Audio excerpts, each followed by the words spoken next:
Good morning বন্ধুরা। আজ আবার আমি নিয়ে চলে আসলাম নতুন একটি ব্লগ। জানেন তো বন্ধুরা, সকালবেলা ঘুম থেকে উঠে থেকেই মনে হয় একটু চা খাবো। আর যেদিন তোমাদের দাদা ভাই ঘরে থাকে সেদিন তো আমার খুশির ঠিকানাই থাকে না।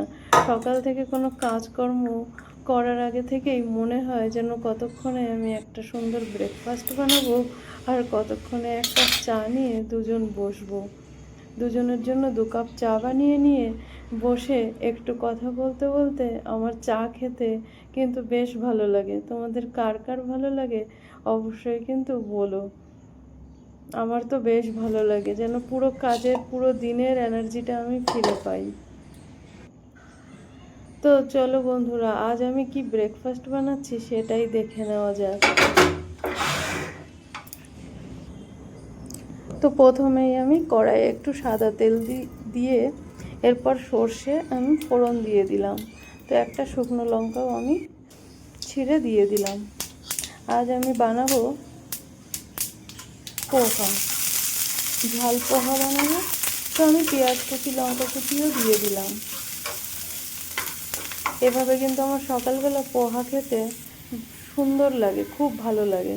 মানে পোহা আর চা দিয়ে আমার কিন্তু সকালে ব্রেকফাস্ট সারতে খুব ভালো লাগে। তো আমি এর মধ্যে লবণ হলুদটাও দিয়ে দিলাম। এরপর আমি ধুয়ে রাখা চিড়েগুলোও দিয়ে দিচ্ছি। আর এর মধ্যে আমি কয়েকটা কালো কিশমিশ দিচ্ছি। এটা দিলে কিন্তু আমার মুখে যখন পড়ে বেশ ভালো লাগে। তো এভাবে কার কার পোহা খেতে ভালো লাগে অবশ্যই কিন্তু কমেন্ট করে জানাবে। আর তারপর আমি সামান্য চিনি দিয়ে একটু ঢাকা দিয়ে দিচ্ছি, তাহলে পোহাটা বেশ সফট হয়ে যাবে আর ঝরঝরে হবে। আর টেস্টের জন্য একটু দিয়ে দিচ্ছি লেবু কেটে।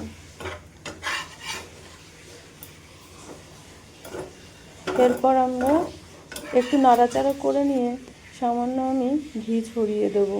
যে ঘিটা তোমাদের দাদা ভাই বেশ কিছুদিন আগে এনে রেখেছিল, ঘিয়ের গন্ধটা কিন্তু আমার সুন্দর লেগেছে, বেশ পছন্দ এসছে। এই ঘিটা যখনই আমি কোনো খাবারের মধ্যে দিই কিন্তু খুব ভালো লাগে, টেস্টটা দ্বিগুণ হয়ে যায় এই ঘিয়ের জন্য। তো আমি এরপর আমাদের পোহাটা রেডি হয়ে গিয়েছে। প্লেট সাজিয়ে নিলাম, দুজনের জন্য 2টো প্লেট নিয়ে নিয়েছি। তো চলুন বন্ধুরা, আমরা এবার ব্রেকফাস্টটা সেরে নিই। তো আমি প্রথমেই খেয়ে নিচ্ছি 1 গ্লাস। আমার একটা আয়ুর্বেদিক একটা ওষুধ মতো, যেটা জলের সঙ্গে আমি প্রতিদিন সকালবেলা খাই, তোমাদের দাদা ভাইও খায়, আমিও খাই। দুজনের জন্য 2টো আলাদা আলাদা আছে। তো এটা খেতে আমার খুব একটা বেশি ভালো লাগে না, তবু খেতে হয় শরীরের জন্য। এটা হরমোনাল ব্যালেন্স করে রাখে, এটা ভালো বেশ শরীরের জন্য। সকালবেলা খালি পেটেই খেতে হয়। তো আমি এখন খাচ্ছি। এরপর আমি একটু বাদে ব্রেকফাস্টটা করে নেব, তারপর আমরা চা খেয়ে নেব, একটু দুধ চা বানাবো। তো তার জন্য আমি ফ্রিজ থেকে দুধটা বের করে নিলাম। তো দেখুন, এরপর আমি দুধ চাটাও বানিয়ে নেব।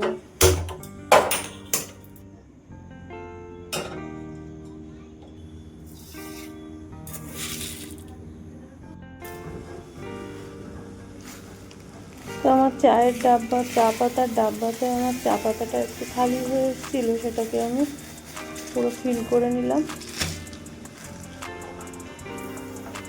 এরপর আমি দুধের মধ্যে ভালোভাবে চা পাতা, চিনি সমস্ত কিছু দিয়ে খানিকক্ষণ হতে দেবো। এটা হতে থাকবে ধিমে ধিমে। তারপর আমি ওদিকে গিয়ে ব্রেকফাস্টটা আমার সারবো, ওদিকে চাটা আমার হতে থাকবে।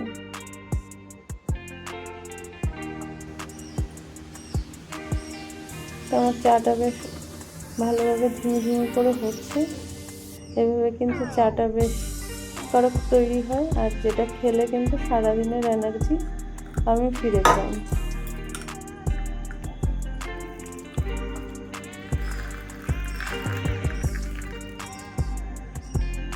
দুজনের জন্য 2 কাপ চা নিয়ে এরপর গিয়ে একটু বসে গল্প করতে করতে এরপর চা ব্রেকফাস্ট সারবো।